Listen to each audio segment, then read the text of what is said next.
মাঠে তর্কাতর্কির জেরে আর্থিক জরিমানা মোহাম্মদ সিরাজের বিরুদ্ধে 2.5 এবং ট্রেভিস হেডের বিরুদ্ধে 2.13 ধারা লঙ্ঘনের অভিযোগ দেখা গেল।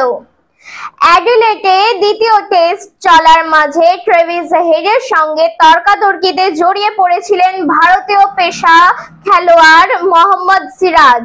এরপরেই শোনা গিয়েছিল দুই ক্রিকেটারকে শাস্তি দিতে পারে ক্রিকেটের সর্বোচ্চ নিয়ামক সংস্থা শৃঙ্খলা রক্ষা কমিটি।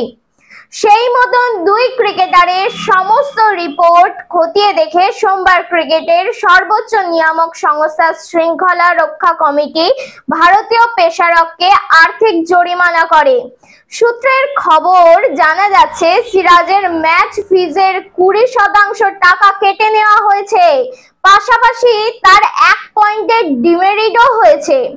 অপরদিকে ট্রেভিস হেডকে আর্থিক জরিমানা না করলেও ডিমেরিটের এড়াতে পারেননি তিনিও। সিরাজের মতন তারও 1 পয়েন্টের ডিমেরিট করার সিদ্ধান্ত নিয়েছে শৃঙ্খলা রক্ষা কমিটি।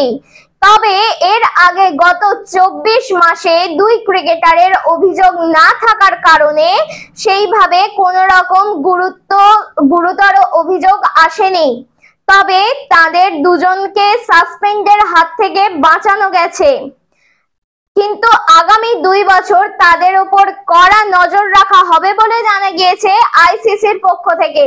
এমনকি ভবিষ্যতে তারা যেন এই রকম কাজ না করে তার জন্য সিরাজ এবং হেডকে মৌখিকভাবে সতর্ক করে দেওয়া হয়েছে আইসিসির পক্ষ থেকে। স্টুডিও থেকে আমি ঐন্দ্রী। আরো নতুন আপডেট পেতে নজর রাখুন রয়্যাল বাংলার পর্দায়।